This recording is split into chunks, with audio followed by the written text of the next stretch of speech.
So feedback and reviews. This is very important because there's different areas that this will help us to propel our business forward. And this is, first of all, continuous improvement. We know that by asking for feedback, assessing the feedback, applying the change, we will improve our business. And we know that by providing by asking our clients how we're doing, their experience will be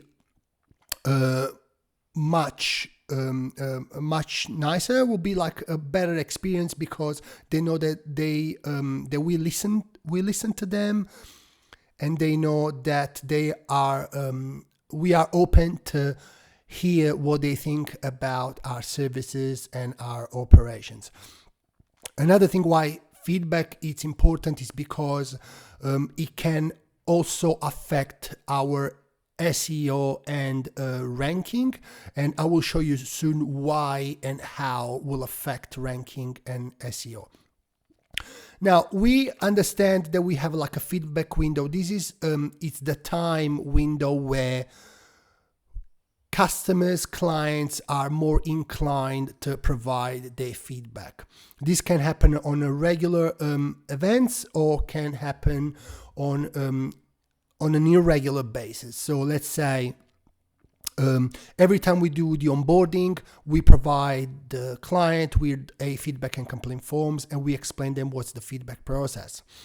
Every time we discontinue, we terminate someone, we'll provide them with a feedback and complaint form, and we let them know that like we are open to understand why they're terminating, why they're discontinuing, if there is anything that they would like to, any information they would like to provide us, so we can learn from their experience.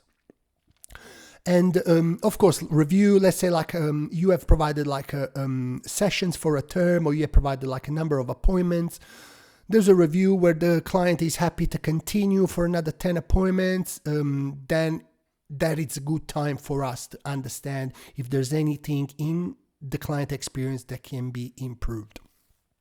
Also, there will be some irregular events, and this is if there's been an incident and we have resolved the incident, if we if we get a hint by the client or the support network, their parent, the support workers, if we see that there's something they're not happy with, that's when we can initiate the conversation. When we face challenges, we can initiate the conversation. Of course, the way we talk to the client and the way we initiate the conversation, it will be different every time because you want to really address the event that brought up you asking why. So if it's a regular event, we know that like it will be pretty standard, but if it's an incident resolution, we want to resolve the incident and then ask feedback accordingly to the event and what happened.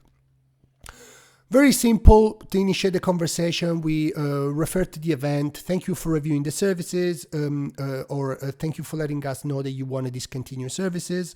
Thank you for welcome to our practice, or welcome to our business. This is your onboarding material. This is the welcome pack. This is our feedback and complaint process.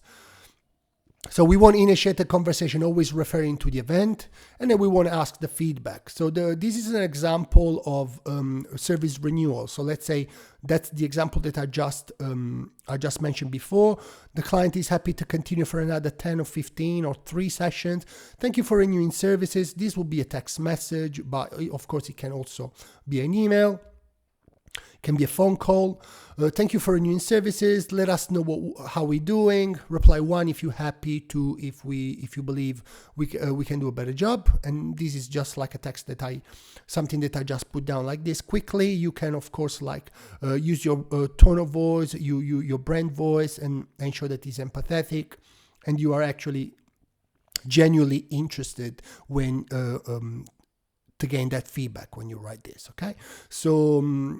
If it's positive, in that case, we can reply saying that we're happy that the feedback is in positive, and this is where we can also ask for the extra step, and we can ask them to leave us a Google review, as for example. Please rate your experience here. We know that sometimes, especially with therapy services, disability services, not always is compliant to ask people for reviews that are specific to the therapeutic support, but we are allowed to ask for the experience. So they can rate the onboarding or the experience with us, the way we listen, the way we communicate, just an overall experience which is not really clinical. So if it's positive, then we ask for the review. If it's negative, then we can either link to our our feedback and complaint forms, or maybe we can ask them if they would like us to escalate. And always don't assume that like people are always open to share more. So always give the option. So reply 1 if you are happy for us to give you a call, or 2 if you prefer not to bother you. Just an example. Or reply 1 if you like us to manage this by email. Reply 2 if you wanna fill in an intake form. Always give options. Understand your audience. Understand who you're talking with, and provide some options that fit around that persona, that you know better than anyone else who your audience is.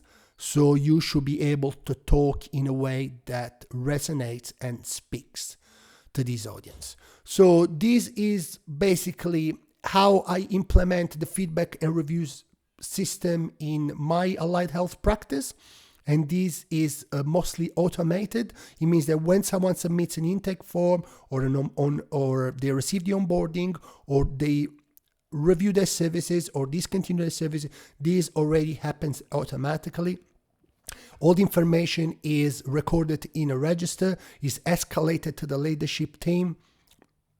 It's automatically mapped in a spreadsheet. So if you give someone a feedback and complaint form, they submit the form, you want to make sure that that information is recorded in a register, not just for compliance, because I know some industries require this, like NDIS, to keep track of all your feedback and complaint form responses in a register, but also for your internal processes. So you can, on a regular basis, open the register, understand how you're doing, how many feedbacks you receive, how many feedback responses you received, how they're rating you, and what you can do to make your place a better place.